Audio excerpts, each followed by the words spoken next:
property that the water disappears and returns several times in the course of 24 hours. At the extremity of the valley of Jehoshaphat a small hill rises like a keystone. In this hill are several grottos, formed either by nature or art, which also once served as sepulchres. They are called the rock graves.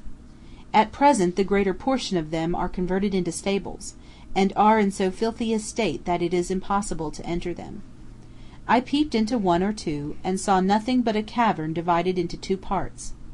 At the summit of these rock graves lies the field of blood, bought by the priests for the 30 pieces of silver which Judas cast down in the temple. In the neighborhood of the field of blood rises the hill of Sion. Here, it is said, stood the house of Caiaphas the high priest, whither our Lord was brought a prisoner. A little Armenian church now occupies the supposed site.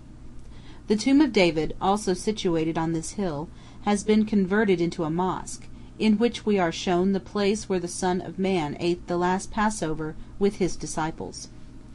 The burial grounds of the Roman Catholics, Armenians, and Greeks surround this hill. The Hill of Bad Counsel, so called because it is said that here the judges determined to crucify Christ, rises in the immediate vicinity of Mount Zion. A few traces of the ruins of Caiaphas's house are yet visible. The grotto of Jeremiah lies beyond the gate of Damascus, in front of which we found, near a cistern, an elaborately sculptured sarcophagus, which is used as a water trough. This grotto is larger than any I have yet mentioned.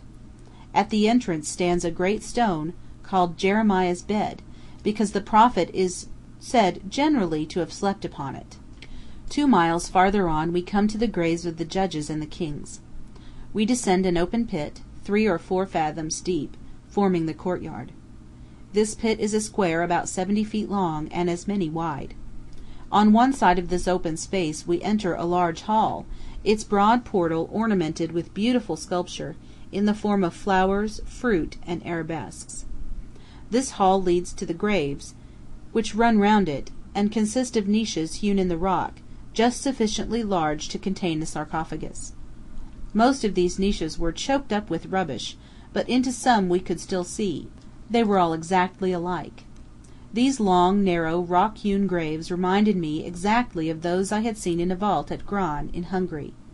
I could almost have supposed the architect at Gran had taken the graves of the valley of Jehoshaphat for his model.